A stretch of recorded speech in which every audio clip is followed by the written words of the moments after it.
Hello दोस्तों, तो कैसे हो आप सब? मैं उम्मीद करता हूँ बहुत अच्छे होगे और आप सबकी जो प्रिपरेशन है वो बहुत अच्छी चल रही होगी। देखो, आज जो हम क्वेश्चन डिस्कस करेंगे वो क्वेश्चन नंबर रहने वाला है हमारा 15। रिसेंटली ये वो क्वेश्चन है जो कि यूपीएससी 2025 में जीएस 2 के अंदर में क्वेश्चन पूछा था। तो सिमिलर हम उसी तरीके से डिस्कस करेंगे जैसे और भी क्वेश्चन हमने डिस्कस करा। मीन्स पहले क्वेश्चन को हम 3 अलग-अलग स्टेजेस में एनालाइज़ करेंगे। देन तब हम ये देखेंगे कि एक इन्फॉर्मेटिव और इफ़ेक्टिव आंसर या जो स्मार्टली आंसर हमें आंसर शीट पे रिप्रेज़ेंट करना है, उसके लिए हम कौन-कौन से पॉइंट्स को इसमें हम मेंशन कर सकते थे। देखो,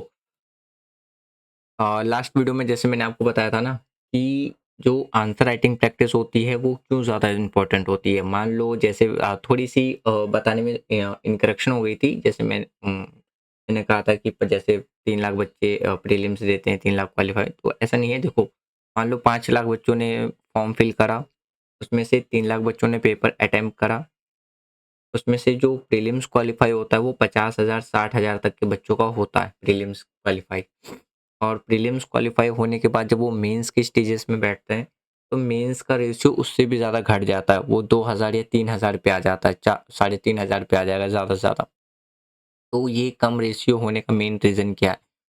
इसका मेन रीज़न क्या है ना, मेन रीज़न ये आपको देखने को मिलेगा कि जब एग्ज़ामिनर क्वेश्चन पूछता है, तो बहुत से स्टूडेंट क्या करते हैं, अकॉर्डिंग टू एग्जामिनर की एग्जामिनर कैसा एक्सपेक्टेशंस आंसर चाहता है एक एस्पिरेंट से जो कि आने वाले टाइम पे एक हाई अथॉरिटी पोजीशंस को वो संभालेगा, उसकी रिस्पॉन्सिबिलिटी उसके कंधे पे आएगी, तो वो किस तरीके से अपने आंसर्स को रिप्रेजेंट करता है।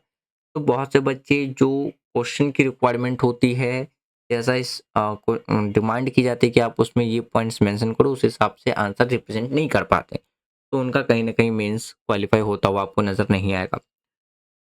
देखो, सिलेबस जितना ज़्यादा ज़रूरी है ना कंप्लीट करना, उतना ही ज़्यादा ज़रूरी है आपका आंसर राइटिंग प्रैक्टिस करना। जब तक आप आंसर राइटिंग प्रैक्टिस नहीं करोगे, आपकी स्पीड, आप आंसर फ्रेम कैसे करना है, इस एक स्मार्टली आंसर कैसे फ्रेम करना है, वो आप नहीं सीख पाओगे। तो सिलेबस के साथ-साथ आपका आंसर राइटिंग प्रैक्टिस भी होना बहुत ज़रूरी है। और एक स्मार्ट आंसर लिखने के लिए ज़रूरी है कि आप पहले क्वेश्चन को समझो। क्वेश्चन को समझने के लिए आप उसको 3 अलग-अलग पार्ट में डिवाइड कर दो। पहला, जैसे हम यहाँ पे मैंने डिवाइड कर दिया ना, तो meaning of the question, core demand of the question and source of the question. जब आप ये 3 लेवल पे आप एनालाइज़ कर लेते हो, तब आपको ऑटोमैटिकली जो एक स्मार्ट आंसर फ्रेम है, आप वो कर पाओगे। जैसे देखो, मीनिंग ऑफ द क्वेश्चन, देखो कुछ क्वेश्चन ऐसे होते हैं ना सिविल सर्विस एग्जामिनेशन में जो पूछे जाते हैं, जिसको आप रीड करते ही समझ जाओगे कि क्वेश्चन पूछ क्या रहा है, उसको कोड डिमांड क्या है और सोर्स क्या है।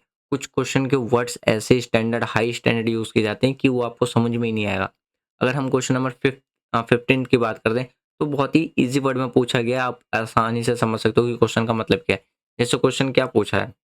सबसे पहले आपसे यही पूछा है ना कि एनवायरमेंटल जो प्रेस ऑर्गेनाइजेशन है वो क्या है? उसके बाद आपको क्या इसमें आपको 3 चीज़ें डिस्कस करनी थी। पहला, किस तरीके से एनवायरमेंटल जो प्रेशर ग्रुप है, वो जागरूकता फैलाने का काम करता है, यानी कि अवेयरनेस फैलाने का काम करता है। दूसरा, आपसे क्या पूछा कि किस तरीके से जो गवर्नमेंट की जो पॉलिसीज़ होती हैं उनको वो इन्फ्लुएंसिंग करते हैं और किस तरीके से एनवायरमेंटल प्रोटेक्शंस के लिए वो एडवोकेटिंग का काम करते हैं। इसके रिगार्डिंग में पूछा, हमारी कंट्री यानी कि इन इंडिया, भारत के अंदर की बात कर रहे हैं। तो ये आपका क्वेश्चन का मीनिंग था। कोड डिमांड की बात करते हैं, इसमें आपको क्या-क्या चीज़ें मेंशन करनी है। सबसे पहला आपको डेफिनेशंस लिखनी है कि एनवायरमेंटल जो प्रेशर ग्रुप है, वो क्या है? फिर आपको कि किस तरीके से जो भी जागरूकता फैलाने में इनका जो रोल है, वो किस तरीके से है। दूसरा, किस तरीके से ये पॉलिसी को इन्फ्लुएंस करते हैं, उसमें रोल क्या है। और ये किस तरीके से जो एनवायरमेंटल प्रोटेक्शन है, उसको ये एडवोकेटिंग करते हैं, उसमें इसका रोल क्या है? ये आपसे कोर डिमांड पूछ रहा है। सोर्स की बात करते हैं, मैंने बता दिया था ये जीएस 2 का पेपर का क्वेश्चन है, जो कि रिसेंटली 2025 में पूछा था। बुक की बात करते हैं, तो ये NCERT environment and class 12th की पॉलिटिकल साइंस की बुक देखने को मिलेगा, जहाँ से ये क्वेश्चन रिलेटेड है। फिर कुछ करंट अफेयर से भी है, जैसे अगर हम ग्रीन पीस कैंपेन की बात करते हैं, एनजीटी केसेस की, चिपको एंड नर्मदा जो मूवमेंट्स चलाए गए थे, कुछ जैसे इसके अगर हम करंट अफेयर के सोर्स की बात करें ना, तो ये प्रेस इन्फॉर्मेशन ब्यूरो का आर्टिकल आपको देखने को मिल जाएगा। किस पे? जो नॉन गवर्नमेंट ऑर्गेनाइजेशंस हैं और एनवायरमेंटल पॉलिसी, ये आपको सोर्स देखने को मिल जाएगा। तो ये तो हमने क्वेश्चन को 3 अलग-अलग पार्ट में क्या कर दिया, एनालाइज़ कर लिया। अब जैसा क्वेश्चन है उसके अकॉर्डिंग हम क्या करते हैं, अपने आंसर को फ्रेम करने की कोशिश करते हैं और देखते हैं क्या-क्या पॉइंट्स इसमें हम लिख सकते हैं। तो सबसे पहले पॉइंट में आपको क्या लिखना है, इंट्रोडक्शन। तो आप इंट्रोडक्शन में क्या लिखोगे? तो इंट्रोडक्शन में आपसे क्या पूछा था कि एनवायरमेंटल प्रोटेक्शन ग्रुप क्या है? इंट्रोडक्शन, ठीक है? तो देखो, अगर हम environmental press an environment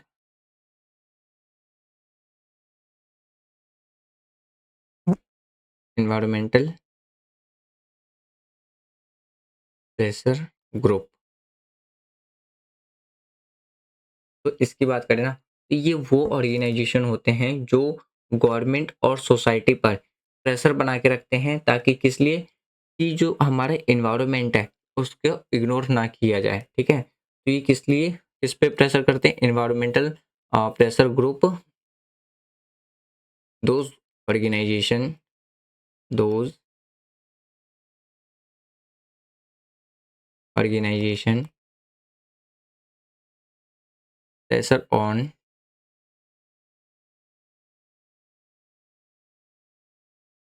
government and society.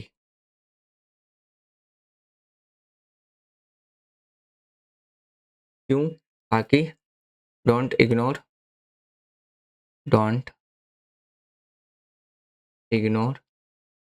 Environmental issue,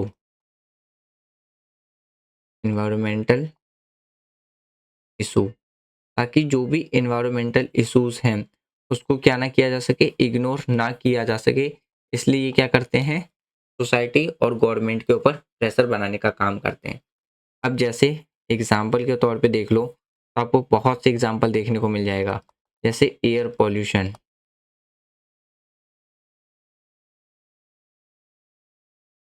air pollution, forest cutting, forest cutting, या water crisis, water crisis, and climate change, and climate change. जैसे देखो, अगर हम एयर पॉल्यूशन की बात करते हैं ना, या एयर क्वालिटी, तो अभी दिल्ली के साइड में क्या है, जो एयर क्वालिटी है वो बहुत ही ज़्यादा ख़राब है। तो जैसे दिल्ली की गवर्नमेंट ने भी रिसेंटली आर्टिफिशियल रेन करवाने की कोशिश करी, बट वो वो अनसक्सेसफुली रही। तो ये कहीं न कहीं क्या करते हैं, जो एनवायरमेंटल प्रेशर ग्रुप होते हैं, वो गवर्नमेंट और सोसाइटी के ऊपर प्रेशर बना के रखते हैं, ताकि जो भी एनवायरमेंटल इशू है उसको कभी भी इग्नोर ना किया जा सके, ठीक है?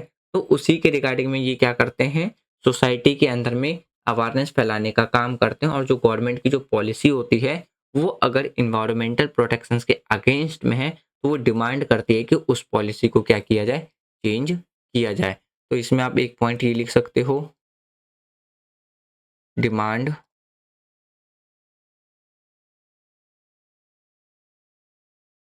पॉलिसी, डिमांड चेंज पॉलिसी, ठीक है? अगर गवर्नमेंट कोई भी एक ऐसी पॉलिसी लेके आती है जो कि government sorry environmental protection act के अगेंस्ट में हो, तो उसको वो क्या करती है, चेंज करवाने के लिए डिमांड करती है। तो आप इंट्रोडक्शन में इतना ही लिख सकते थे, क्योंकि पहला आपसे क्या पूछा था कि इन्वायरमेंटल जो प्रेशर ग्रुप है वो क्या है। अब देखो, हम बात करते हैं किसके बारे में, जो दूसरा इसने फैक्ट पूछा था कि हाँ, आपने एक चीज़ और कर सकते हो, इंट्रोडक्शन में कुछ एग्जाम्पल ऐड कर सकते हो। अब जैसे अगर हम एग्जाम्पल की बात करें, ठीक है?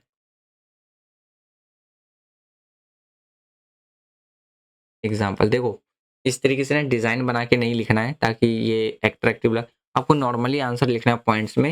ये मैं सिर्फ पॉइंट्स यहाँ पे बता रहा हूँ कि आप कौन-कौन से पॉइंट्स इस पे मेंशन करके लिख सकते हो। तो जैसे इस एग्जाम्पल में आप लिख सकते हो, चिपको आंदोलन मेंशन कर सकते हो, चिपको मूवमेंट। दूसरा, green peas India, green peas India. फिर WWF। अब देखो यहाँ पे WWF मतलब ये फाइटिंग वाला WWF नहीं, world world sorry world life forest sorry world life forest की बात की जा रही है यहाँ पे, ठीक है। फिर WWF हमारी कंट्री के रिगार्डिंग में पूछा है तो WWF इंडिया, ठीक है। एंड सी CSE, यहाँ पे CSE का यहाँ पे सिविल सर्विस एग्जामिनेशन मत समझना, यहाँ पे CSE का मतलब है centre for science and environment and environment, ठीक है। तो ये सभी क्या है अपने अपने लेवल पे क्या करते हैं, काम करते हैं, ताकि वो जो भी इन्वायरमेंट रिगार्डिंग इशू है, इन्वायरमेंट को प्रोटेक्शंस करने के, तो उसके रिगार्डिंग में वो अवेयरनेस फैला सके, उसको एडवोकेटिंग कर सके। इतना चीज़ें आप क्या कर सकते हो, इंट्रोडक्शन में मेंशन कर सकते हो। नाउ अगला जो था कि रोल इन राइजिंग अवेयरनेस, ठीक है। रोल इन राइजिंग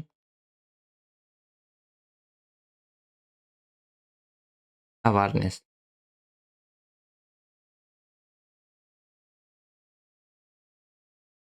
ठीक है, कि किस तरीके से वो जागरूकता फैलाने का काम करते हैं और उसमें अपनी भूमिका निभाते हैं।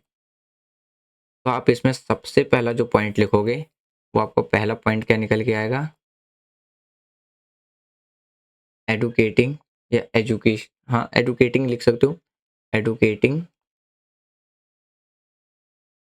The public, the public. Second point में आप क्या लिख सकते हो,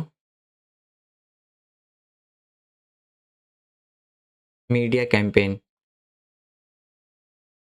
media campaign.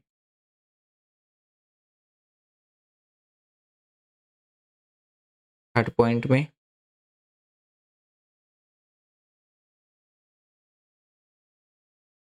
Community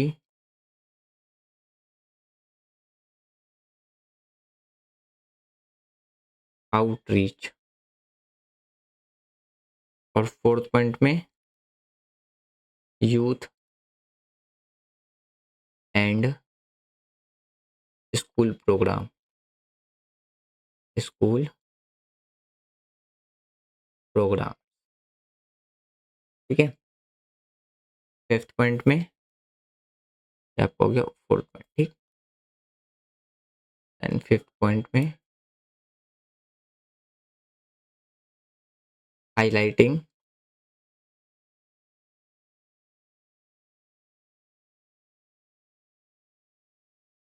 highlighting environmental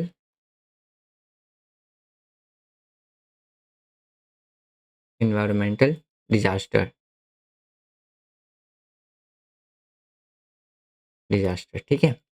अब देखो एक एक करके एक एक पॉइंट को समझते हैं हम। सबसे पहले हम बात करते हैं educating the public. Educating the public का मतलब क्या है कि जो इन्वायरमेंटल प्रेशर ग्रुप है वो पॉल्यूशंस के रिगार्डिंग में, ग्लोबल वार्मिंग के रिगार्डिंग में, या जो डिफॉरेस्ट्रेशन होते हैं इससे क्या इफेक्ट पड़ता है हमारे क्लाइमेट पे, हमारे इन्वायरमेंट पे, उसके रिगार्डिंग में ये क्या करते हैं, लोगों के बीच में, पब्लिकों के बीच में लोगों को जागरूकता देते हैं, उसके बारे में बताते हैं, एजुकेट करते हैं। एग्जाम्पल के तौर पे जैसे central for science and environment की बात करते हैं, ये दिल्ली का जो एयर पोल्यूशन है इसके रिगार्डिंग में क्या है, लोगों के अंदर में अवेयरनेस क्रिएट करने का काम किया था। एक एग्जाम्पल से आप समझ लो, एग्जाम्पल मतलब देखो जब आप आंसर राइटिंग में एग्जाम्पल भी मैं वो करते हो ना, मेंशन करते हो, तो ये आपके मेन आंसर को क्या करता है, कहीं ना कहीं हाईलाइट करता है कि हाँ आपको सोसाइटी में क्या चल रहा है, क्या मेजर इशू है, इसके रिगार्डिंग में आपके पास अच्छी खासी नॉलेज है, आपको उससे मतलब आप उससे रिगार्डिंग में नॉलेज रखे हुए हो, ठीक है। दूसरा आता है media campaign.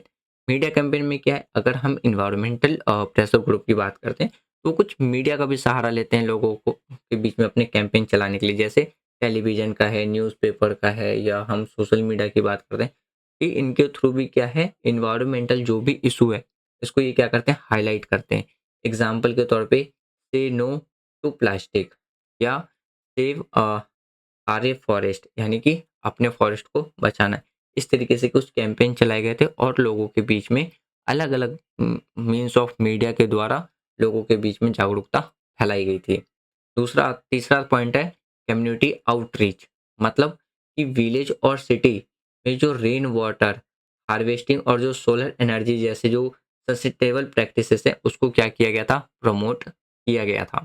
Fourth point youth and colleges program, जैसे मैंने बताया था ना, वाइल्ड लाइफ फॉरेस्ट इंडिया जैसे ग्रुप्स स्कूल के स्टूडेंट्स में वाइल्ड लाइफ और नेचर के लिए अवेयरनेस फैलाने का क्या करती है, काम करती है। वहीं पे फिर बात करते हैं fifth point highlighting environmental disaster. जब भी कोई भी इंडस्ट्रियल पॉल्यूशन या फॉरेस्ट फायर होता है तो ये ग्रुप्स मीडिया और जो पब्लिक अटेंशन क्या है लेकर के आते हैं और उसको हाईलाइट करने का काम करते हैं। तो इस तरीके से वो जो इन्वायरमेंटल प्रोटेक्शंस ग्रुप है वो इस तरीके से सोसाइटी के बीच में अवेयरनेस फैलाने का काम करता है और इसका आपको ये एक इम्पॉर्टेंट रोल देखने को मिलेगा। नेक्स्ट पॉइंट देखते हैं, ठीक है। नेक्स्ट पॉइंट में आपको किसके रिगार्डिंग में लिखना है, rising sorry role in inflation या इन्फ्लुएंसिंग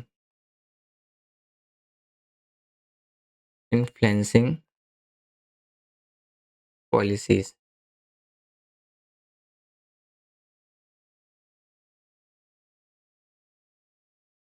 ठीक है, इसमें आप क्या क्या पॉइंट लिख सकते हो। इसमें जो आपका पहला पॉइंट आएगा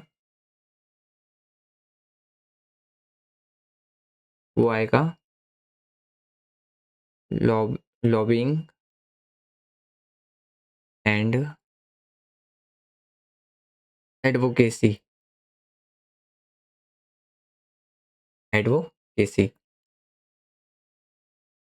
सेकंड पॉइंट आएगा लीगल इंटरवेंशन इंटरवेंशन। थर्ड आएगा policy research and data sharing.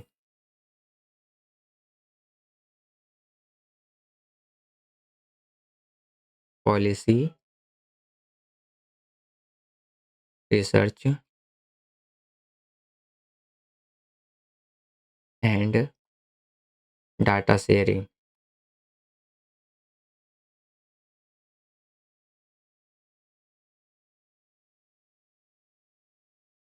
Fourth point monitoring implementation.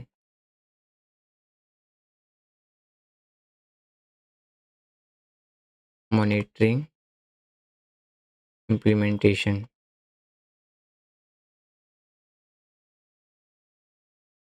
Implementation.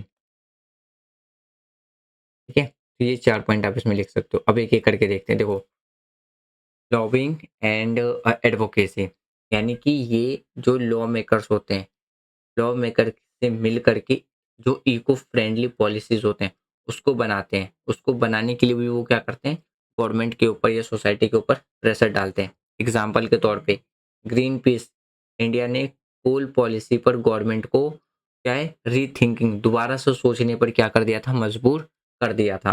तो पहला पॉइंट समझ में आ गया। दूसरा पॉइंट देखो, लीगल इंटरवेंशंस, मतलब जो सुप्रीम कोर्ट है या हाई कोर्ट है, सुप्रीम कोर्ट या हाई कोर्ट में पब्लिक इंटरेस्ट लिटिगेशंस क्या है, फाइल कर सकती है। एग्जाम्पल के तौर पे एमसी मेहता केस ने क्या किया था, गंगा पॉल्यूशन और वेहिकुलर एमिशंस के रिगार्डिंग में क्या किया था, आई सॉरी जो पीआईएल है वो सुप्रीम कोर्ट में दर्ज किया था। तो कहीं ना कहीं क्या कर सकते हैं, जो इन्वायरमेंटल प्रेशर ग्रुप्स होते हैं वो जो पीआईएल के थ्रू भी क्या कर सकते हैं, केस फाइल कर सकते हैं। तीसरा पॉइंट देखो, policy research and data sharing, यानी कि अगर हम टेरी की बात करते हैं, the energy and resources institute जैसे इंस्टीट्यूट ने रिसर्च करके गवर्नमेंट को रेन्यूएबल एनर्जी और क्लाइमेट पॉलिसी में सजेशंस देना, यानी कि सजेशंस दिया था। फिर आता है फोर्थ पॉइंट मॉनिटरिंग इम्प्लीमेंटेशन, यानी कि ये ग्रुप चेक करते हैं कि गवर्नमेंट जो प्रोजेक्ट लेकर के आ रही है, प्रोजेक्ट में इन्वायरमेंटल रूल्स फॉलो हो रहे हैं या नहीं। एग्जाम्पल के तौर पे पानी सॉरी हाँ, देखो पानी अर्थ फाउंडेशन ने बेंगलुरु के रिवर्स में केमिकल पॉल्यूशंस पे क्या किया था, एक रिपोर्ट रिलीज करी थी। तो इस तरीके से आपको देखने को मिलेगा कि वो किस तरीके से पॉलिसी पर अपना इन्फ्लुएंसिंग रखते हैं, ठीक है। या इनका जो इन्फ्लुएंसिंग है वो पॉलिसीज के ऊपर देखने को मिलेगा। अब आता है थर्ड पॉइंट जो आपसे पूछा था। थर्ड पॉइंट में क्या पूछा था, role in advocating for environmental protection. देखो इसमें क्या क्या पॉइंट्स लिख सकते हैं हम। Role in advocating advocating for environmental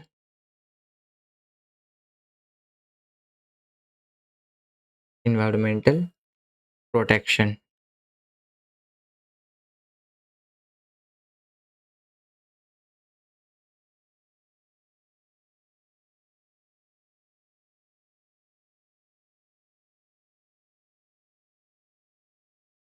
अब इसमें आप कौन कौन से पॉइंट लिखोगे, तो इसमें जो आप पॉइंट्स लिख सकते हो वो आप लिखोगे। पहला point, conservation campaign. Conservation campaign. दूसरा point, promoting sustainability. Promoting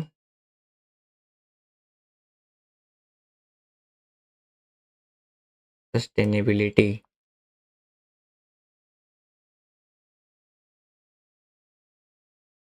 third point, building alliances.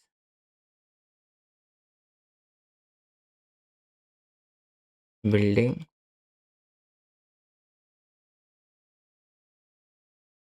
Alliances. Fourth point,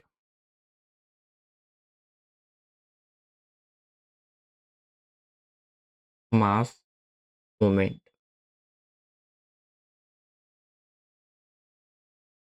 ठीक है, अब देखो एक एक करके हम पॉइंट समझते हैं।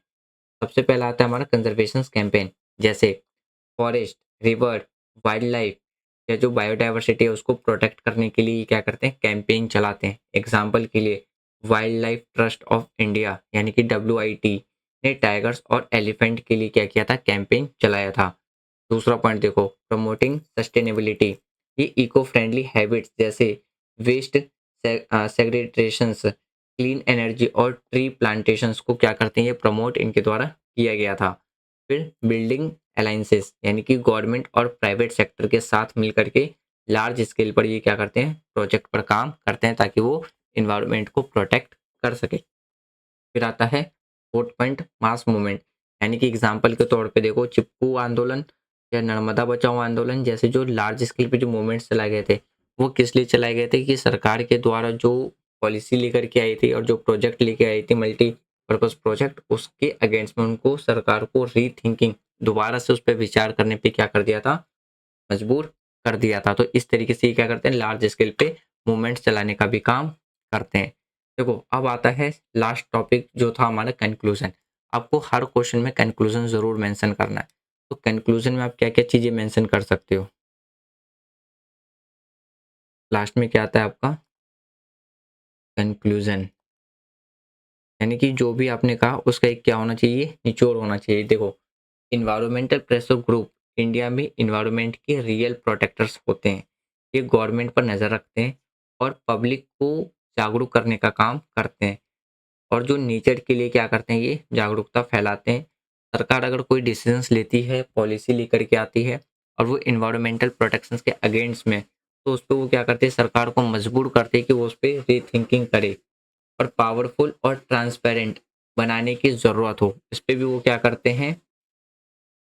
देखो मतलब इसका मतलब ये था ना कि आज के टाइम पे ये ज़रूरी है कि जो पाव मतलब इन्वायरमेंट जो प्रोटेक्शंस ग्रुप है आज के टाइम पे वो पावरफुल हो, लेकिन पावरफुल के साथ-साथ क्या होना चाहिए? ट्रांसपेरेंट होना भी ज़रूरी है, ताकि डेवलपमेंट और एनवायरनमेंट दोनों के बीच में एक बैलेंस बना रहे। तो इसी वजह से आपको क्या देखने को मिलेगा कि आज के टाइम पे जब हम डेवलपमेंट करते हैं ना, तो कहीं न कहीं जो एनवायरनमेंटल से रिलेटेड जो भी इश्यू होती है, वो कई बार गवर्नमेंट के द्वारा क्या किया जाता है? इग्नोर कर दिया जाता है। तो ये ज़रूरी है कि जो भी आवाज़ उठ रहे हैं पॉल्यूशंस के सॉरी एनवायरनमेंट के प्रोटेक्शंस के लिए, तो वो क्या रहे? एक तो पावरफुल के साथ-साथ क्या रहे होना चाहिए? ट्रांसपेरेंट होना ज़रूरी है। तो ये सारे पॉइंट्स हम अपने आंसर्स में लिख सकते हैं। इसकी वजह से हमारा क्या रहेगा? एक इफ़ेक्टिव आंसर रहेगा। तो कैसा लगा ये सारे पॉइंट्स आप कमेंट बॉक्स में बताना। यदि वीडियो पसंद आ रही है तो वीडियो को लाइक, शेयर एंड सब्सक्राइब कर सकते हो। मिलते हैं नेक्स्ट वीडियो में। Take care. जय हिंद।